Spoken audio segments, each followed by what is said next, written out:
contingent contract, what are rules relating thereto, difference between contingent and wagering contract. तो contingent contract क्या है? Contract in Indian law may be absolute or dependent upon certain future events. Indian law में जो contract है वो absolute हो सकते हैं, मतलब एब्सोल्यूट मतलब फिक्स, वो किसी चीज़ों पे चेंज नहीं होंगे, या फिर कुछ ऐसे भी कॉन्ट्रैक्ट हो सकते हैं जो सर्टन फ्यूचर इवेंट्स पे बेस्ड होंगे कि ऐसा हुआ तो ये होगा।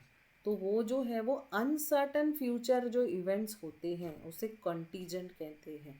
जो भी कॉमर्स के स्टूडेंट्स होंगे उनको पता है कि कंटीजेंट लाइबिलिटी होती है जो अनफोर्सीन चीज़ें हैं जो हमें पता नहीं है। फॉर एग्जांपल कभी ऐसा आ गया कि पेनल्टी आ गया गवर्नमेंट का, इनकम टैक्स का पेनल्टी आ गया, या कोई फायर हो गया और किसी के गोडाउन में, तो ये जो फ्यूचर इवेंट्स है जो अनसर्टन है, हो सकता है आग लगे भी गोडाउन में, हो सकता है ना भी लगे।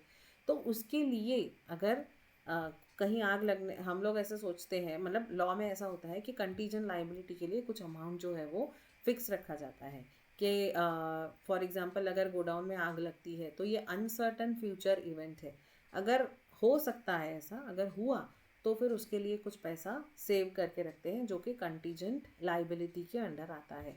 तो वैसे ही कंटीजेंट कॉन्ट्रैक्ट होते हैं जो कि फ्यूचर इवेंट्स पे डिपेंड करते हैं। अगर अनसर्टेनिटी कुछ फ्यूचर में हुई, हर चीज़ वैसी तो नहीं होगी जैसे हम सोचेंगे, तो अनसर्टन फ्यूचर इवेंट्स से रिलेटेड जो होगा वो कॉन्टीजेंट कॉन्ट्रैक्ट होगा।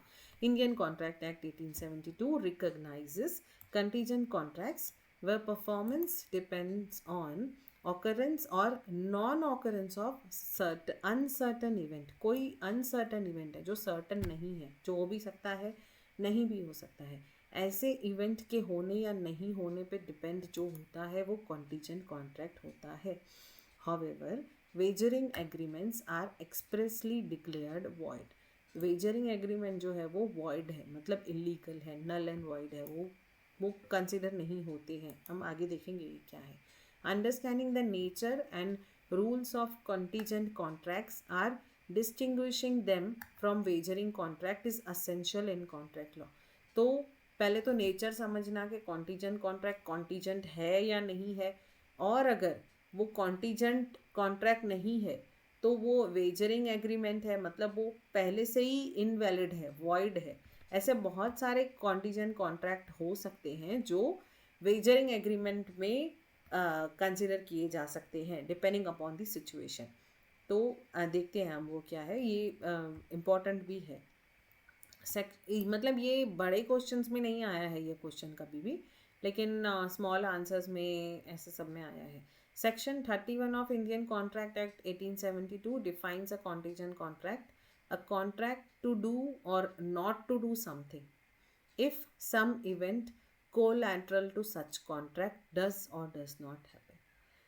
ये कॉन्ट्रैक्ट है कुछ करने के लिए या कुछ नहीं करने के लिए, मतलब मैं ऐसा हुआ तो मैं ये करूँगी और ऐसा हुआ तो मैं ये नहीं करूँगी। तो किसी और इवेंट पे डिपेंड होके कॉन्ट्रैक्ट होना उसे कॉन्टीजेंट कॉन्ट्रैक्ट बोलते हैं। वो इवेंट हुआ तो बारिश हुई तो मैं छाता बेचूंगी, बारिश नहीं हुई तो मैं छाता नहीं बेचूंगी, तो कंटीजेंट कॉन्ट्रैक्ट है कि सर्टन नहीं है ऐसा होगा कि नहीं होगा। A contingent contract is a valid contract whose performance, ये valid contract है, contingent contract invalid नहीं है, वो valid है, लेकिन उसका performance depend करता है कि ऐसा कोई event हुआ तो, नहीं हुआ तो क्या, हैपनिंग तो ये नहीं हुआ तो क्या। मैं बोलूँगी कि मैं अगर बारिश हुई तो मैं अम्ब्रेला बेचूंगी, कोई एक ऐसा एरिया है जहाँ पे बारिश नहीं होती, तो मैं बोलूँगी कि इस साल अगर बारिश हुई तो मैं अम्ब्रेला बेचूंगी, और अगर बारिश नहीं हुई तो मैं कूलर बेचूंगी क्योंकि गर्मी होगी। तो अगर ये हुआ तो मैं ये करूँगी, अगर ये हुआ तो मैं ये करूँगी। इसमें कोई एक चीज़ भी हो सकती है कि सिर्फ बारिश हुई तो मैं छतरी बेचूंगी, नहीं तो नहीं बेचूंगी। तो ये भी एक कंटीजेंट कॉन्ट्रैक्ट है, ये एग्जाम्पल था। अब ए promise to by two pay B 10,000 if बीज house is destroyed by fire. अब ए ने बोला कि अगर तुम्हारा घर पे आग लगेगी तो मैं तुमको 10,000 दूंगा। तो आग लगेगी अगर तो 10,000 दूंगा। तो ये आग लगना जो है ये कंटीजेंट है, मतलब अनसर्टन फ्यूचर इवेंट है, हो भी सकता है नहीं भी हो सकता है। तो ये एक ऐसा एक ऐसा प्रॉमिस है या एक ऐसा कॉन्ट्रैक्ट है जो एक फ्यूचर अनसर्टन इवेंट पे डिपेंड है.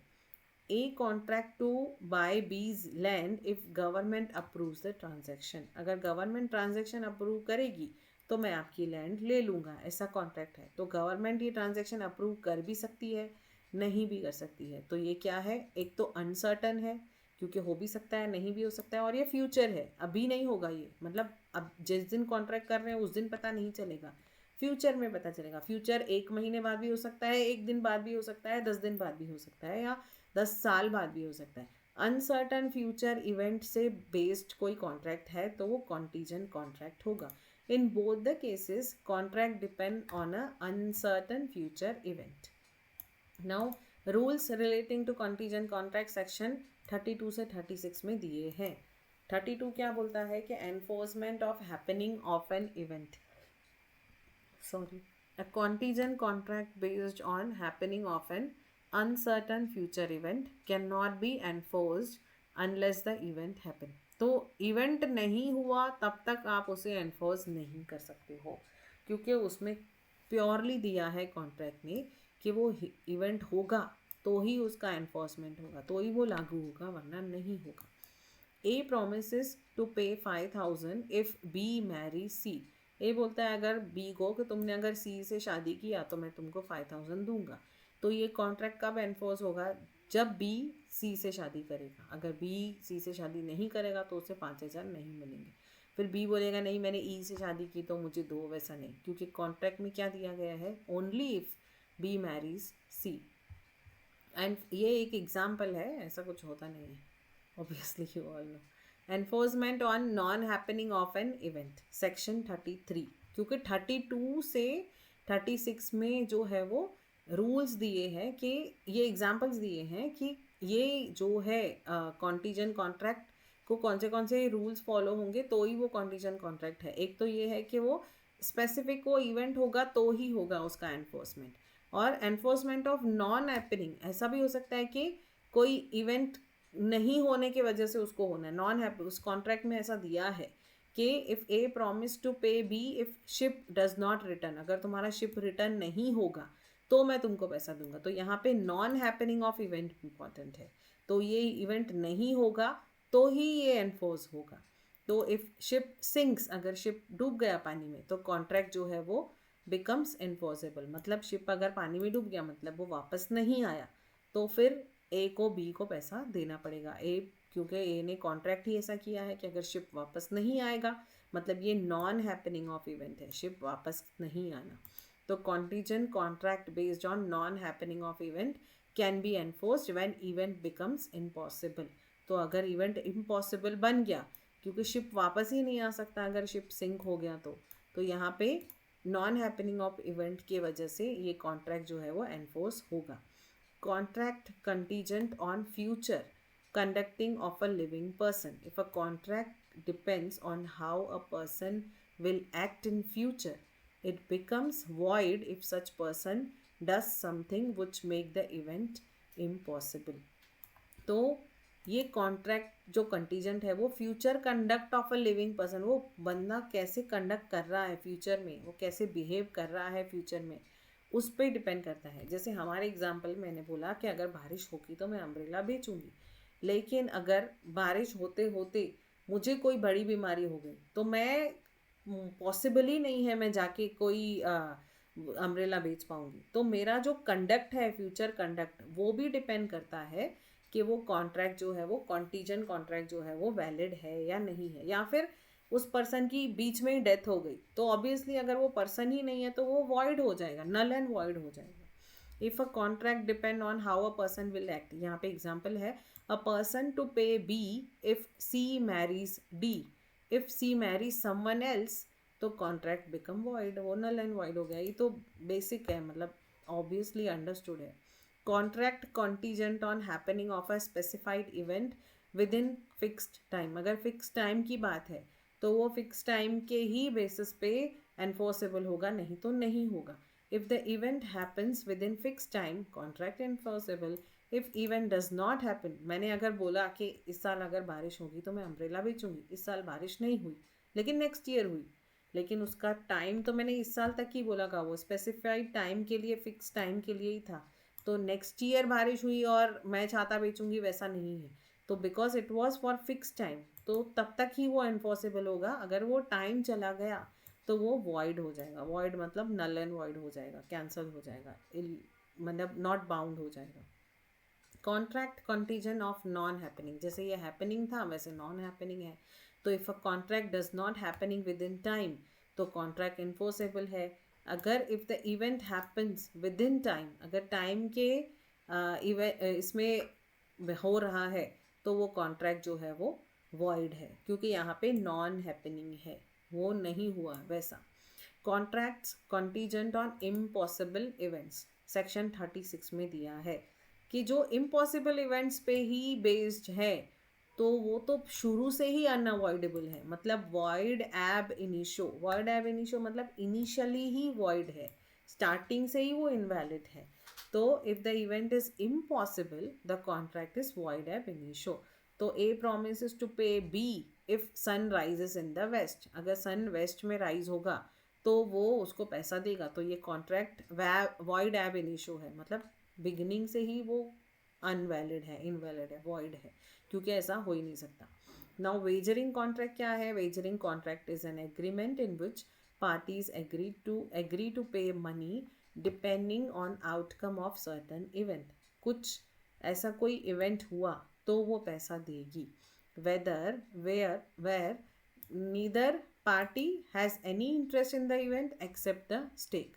तो यहाँ पे दोनों पार्टीज को उस इवेंट में कोई भी इंटरेस्ट नहीं है। फॉर एग्जाम्पल कि ये अगर कोई मैच जीता तो मैं उसमें से आपको ये कोई फॉर एग्जाम्पल एक इवेंट है, मैच है, तो मैच में अगर ये जीता तो मैं आपको पैसा दूंगा, और अगर नहीं जीता तो नहीं दूंगा। तो यहाँ पे ये वेजरिंग कॉन्ट्रैक्ट हुआ क्योंकि ये एक आउटकम ऑफ अनसर्टन इवेंट है, कोई आउटकम है किसी इवेंट का।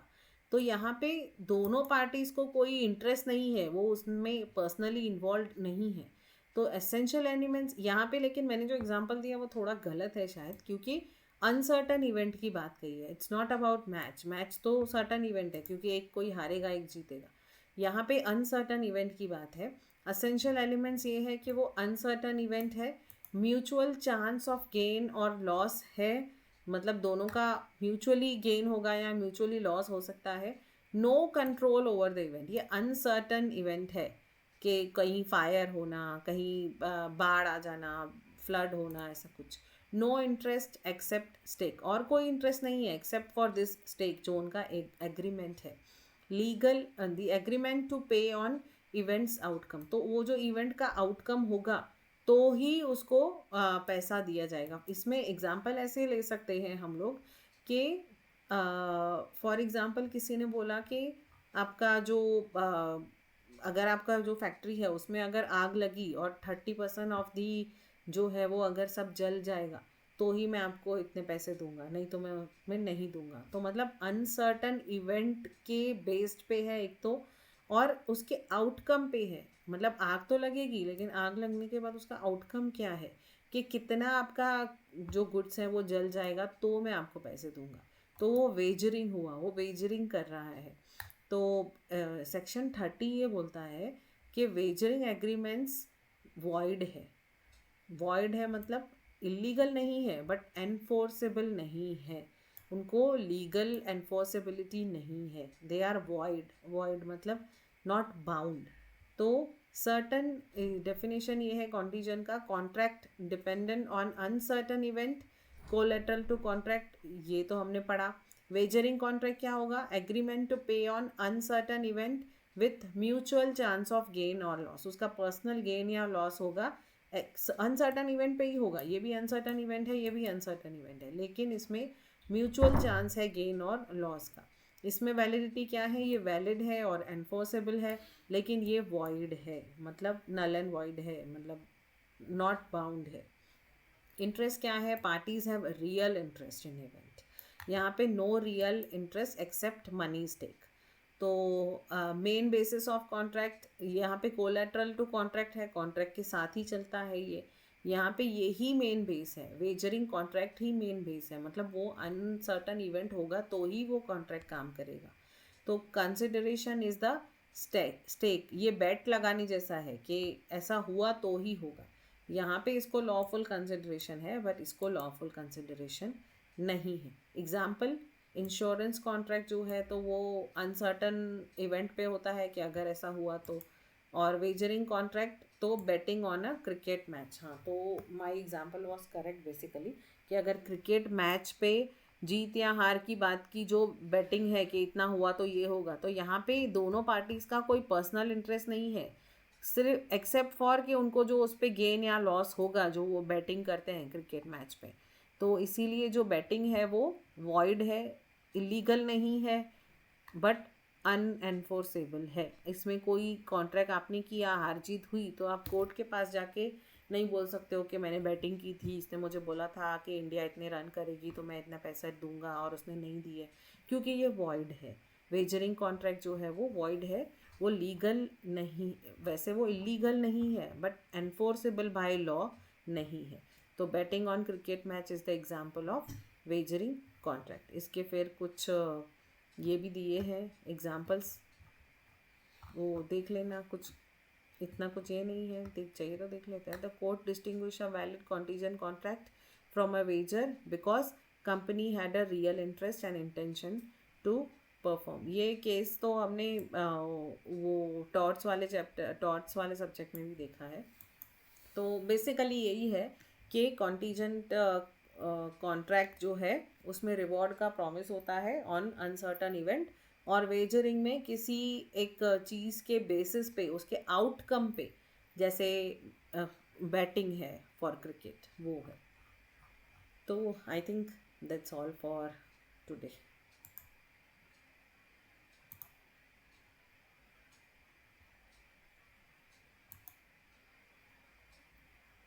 चलो, see you tomorrow guys. Bye, ma'am. Good night.